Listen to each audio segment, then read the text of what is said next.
விசாரணையின் போது உயிரிழந்த திருபுவனம் அஜித்குமார் மீது புகார் அளித்த நிகிதா மீது மேலும் ஒரு மோசடி புகாரானது எழுந்திருக்கிறது.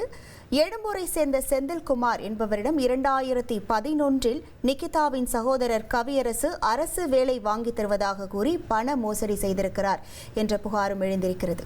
இது தொடர்பான முழு விவரங்களோடு இணைகிறார் நமது செய்தியாளர் சாலமன். வணக்கம் சாலமன். தற்போது நிகிதா மீது என்ன மோசடி புகார் எழுந்திருக்கிறது, அது தொடர்பான முழு விவரங்கள்?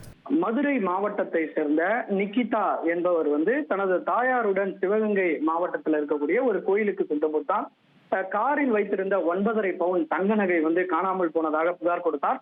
இந்த புகாரின் பேர்ல தான் சிவகங்கையில அந்த கோவில் ஊழியர் அஜித்குமார் என்பவரை சந்தேகத்தின் பேர்ல காவல் நிலையத்துக்கு அழைத்து சென்று அவர் அடித்து கொலை செய்யப்பட்டார். இந்த சம்பவமானது பெரும் அதிர்வலையை ஏற்படுத்தியுள்ள நிலையில இந்த நிகிதா என்பவர் யார், புகார் கொடுத்தது உண்மைதானா என்பது குறித்த பல்வேறு விசாரணையில போலீசார் ஈடுபட்டு வரக்கூடிய நிலையில இந்த நிகிதா மீது தொடர்ச்சியாக மோசடி உள்ளிட்ட பல்வேறு புகார்கள் காவல் நிலையத்துல நிலுவையில் இருப்பது அடுத்தடுத்து வந்த வண்ணம் இருக்கிறது. குறிப்பாக ஏற்கனவே அந்த திருமங்கலத்துல ஏற்கனவே இவர் மீது பல்வேறு மோசடிகளை, அதாவது வேலை வாங்கி தருவதாக கூறி பல்வேறு மோசடி செயல்கள்ல இவர்கள் ஈடுபட்டிருப்பதும் அந்த வழக்குல தலைமறைவாக இருந்து வருவதும் போலீசாரின் விசாரணையில தெரிய வந்துள்ள நிலையில தற்போது எழும்பூர் காவல் நிலையத்திலும் நிகிதா மீது ஒரு மோசடி புகார் என்பது நிலுவையில் இருப்பது தெரிய வந்திருக்கிறது. அதாவது கடந்த 2011 செந்தில்குமார் என்பவரிடம் இந்த மோசடியில நிகிதா என்பவர் ஈடுபட்டிருப்பதும் அவரது குடும்பத்தினரும் இது போன்ற செயலில் ஈடுபட்டிருப்பதும் தெரிய வந்திருக்கிறது. அதாவது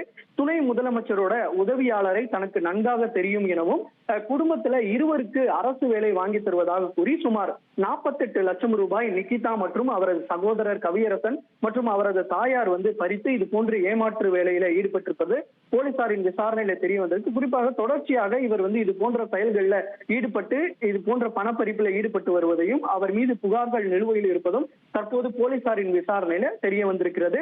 இந்த மோசடி புகார் தொடர்பாக எழும்பூர் போலீசார் தீவிர விசாரணையில ஈடுபட்டு வருகின்றனர். மேலும் எந்த மாதிரியான மோசடி புகார் இந்த நிகிதா மீது வந்த வண்ணம் இருக்கிறது உள்ளிட்ட பல்வேறு கோணங்கள்ல போலீசார் தீவிர விசாரணையில ஈடுபட்டு வருகின்றனர். உங்கள் விவரங்களுக்கு நன்றி சாலமன். உங்கள் தந்தி ஒன் தொலைக்காட்சியில் அண்ணாமலை தினமும் மதியம் 12 மணிக்கு காண தவறாதீர்கள்.